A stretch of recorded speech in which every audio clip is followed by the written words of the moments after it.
Alright, so this is a video on how to use Fusion 360. First thing you're going to do is log in, then you're going to hit go top left, new project, click that. That's going to want you to make a new project. We're just going to call it, we're just going to go over here and call it Middle Teach Part. Enter. And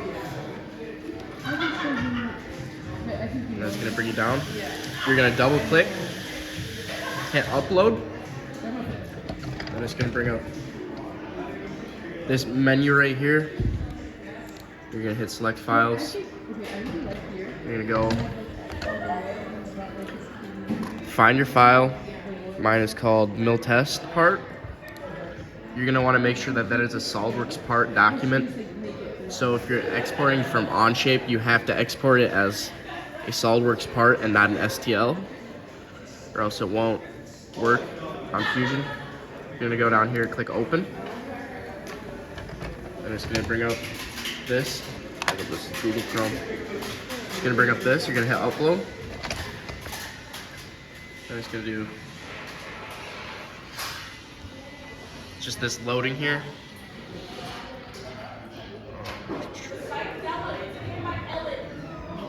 And then you can wait for that if you want to. If you don't want to, you can just close out of it.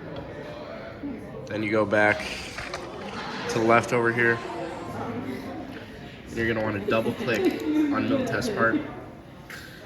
It should load it in, as you can see. Then go to the top left, click on design, and you're gonna go drop down to manufacture.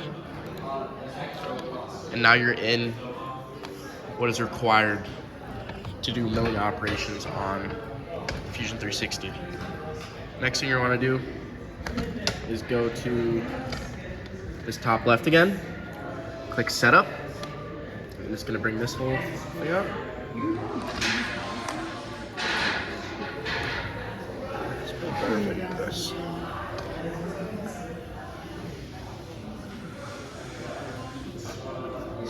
Right here. And it's going to bring up this thing on the right side here. I'm going to zoom into that.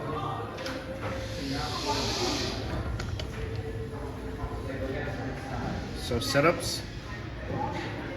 Focuses on that. There.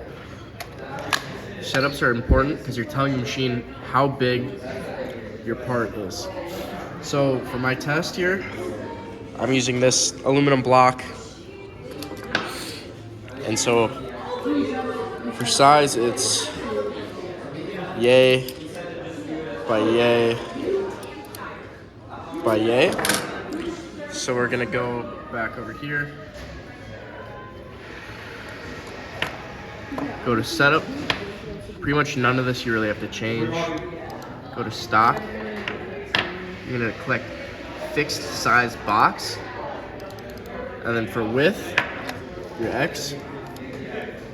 This right here says 2.976. So you're gonna type 2.976. Enter. Can you not be annoying? I'm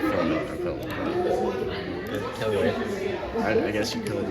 And then you're just gonna do that for every dimension all the way around the part. That's good. I'm teaching kids how to use this. And so now you have this.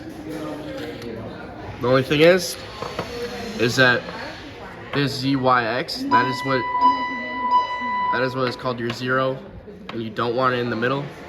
When setting zeros, you want it to be a corner of the part that you know you can reference when in the actual mill. So you're gonna go back to edit setup. You're gonna go to click on this guy, on the dot that it's on, and then I'm clicking this corner. So that means that this corner will be my X, Y, and Z 0. Then we're gonna exit out of that. Then we're gonna start actually doing the operations here. So first one I'm thinking is a 2D face operation. So as you can see, 2D, we're in that drop down right there, face. And then when doing a face operation, you just have to come over here, select the tool that you want to use. So I already have a preset of library that's in a different video on how to use that. I'm going to tool number 10, my face mill, selecting that. So I just selected my tool. You just, right here is just all your typical things, just quick checks, and then you go over to back to tool, and you just click OK, and it should automatically do that. Let me just check real quick though. I like to click just areas and then OK. So it's gonna now face the top of my part here. Next thing, so when doing operations, you wanna leave as much material for rigidity until you have to remove that material. So the first thing I'm gonna do is this bore right here. As you can see, that's a through hole. So we're gonna go to the top left.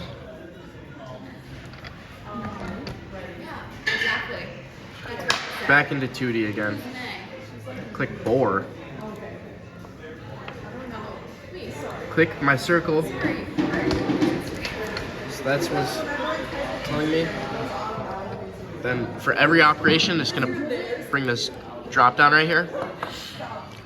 You always have to select your tool. So I'm gonna do I'm gonna be doing a roughing first. And so I select that tool. Then you go to passes, and I'm gonna hit stock to leave. That means that it's gonna leave extras around, so it's not to the final dimension until I want it to be, okay? Then I click OK. As you can see, it's not perfect. Then you go back to bore, do that again. This time I'm gonna select my final tool, which will be this tool 4. Select OK. Now it will finalize that hole and bring it to final dimension. Next I'm gonna do is do this pocket. So this is what it's called. Back into that drop down, you're gonna go to 2D pocket. Select your tool.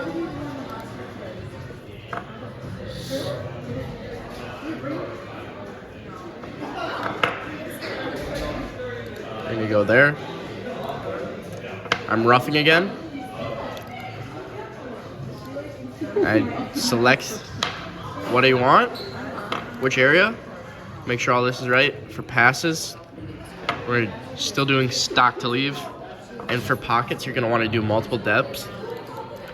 And for this, I have a 1/2 inch cutter, so I'll do a 3/16 inch drop down. This is telling how far it will drop down into the hole.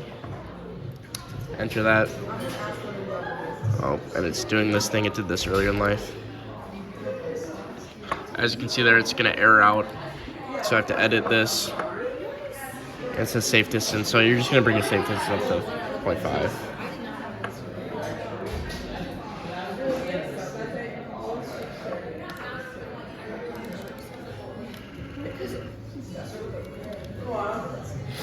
Why are we doing this?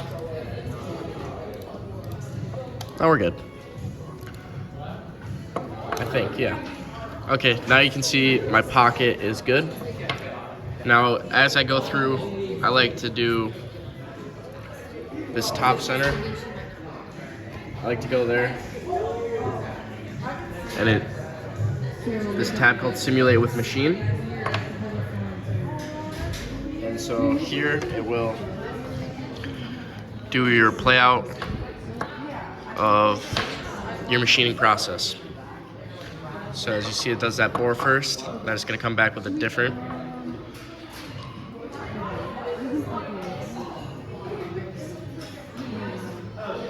And as you can see that, I'm going to exit simulation. Now, I still have to finalize this hole, so I'm going to go back to 2D pocket, or the 2D. We're going to select now an 1/8 inch bit for my finalizing, because this corner right here is 3/16. I have to pick a bit that is smaller than the actual thing, the actual corner. So 1/8 inch will be my bit. I'm going to select the pocket again. And now you're going to say stock to leave turn off, multiple depths turn on. And we're going to say a 1/16 of an inch for an 1/8 inch cutter.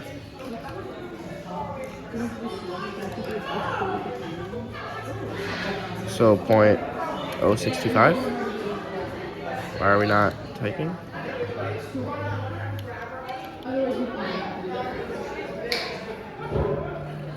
Oh.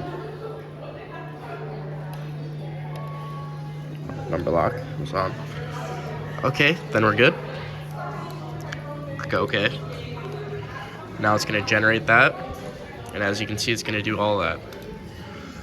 Finally, we're going to do a 2D adaptive clearing. You just click that and select my tool. I'm going to want to use my roughing mill again.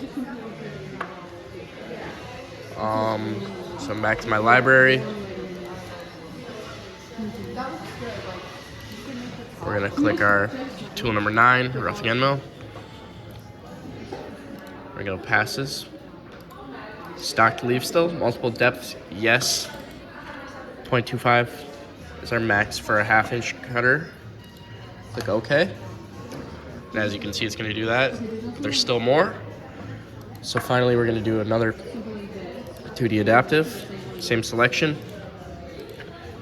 Tool will be a 1/4 inch end mill. For finalizing, you're going to do stock to leave turn off, multiple depths on. Max depth will be, let's say 3/16 for this. You can always do smoothing and feed optimization. That's going to speed it up and make it as smooth as possible for the best surface finish.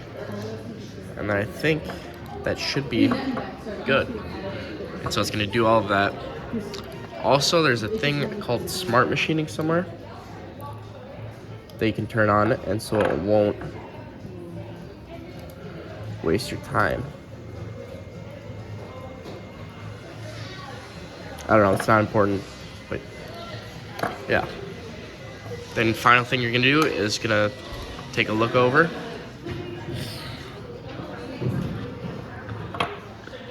Play it. This is your simulation tab again.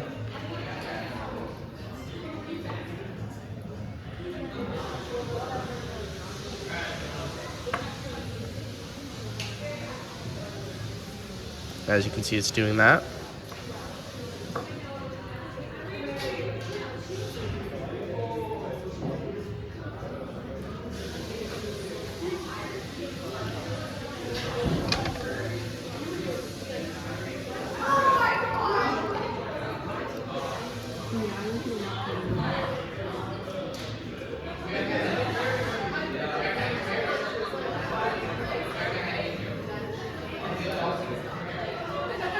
That's your finished part. A final thing that I like to do personally is what's called a 2D chamfer in that drop down again. And then for my tool, I use a V cutter. So we're gonna select that. And then you can just click on every edge that you want to be chamfered, and it will do that for you.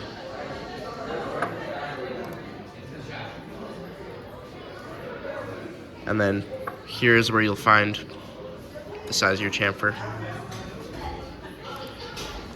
So it'll do all that then. I don't like that because it won't let you do that, so you're gonna go back to geometry.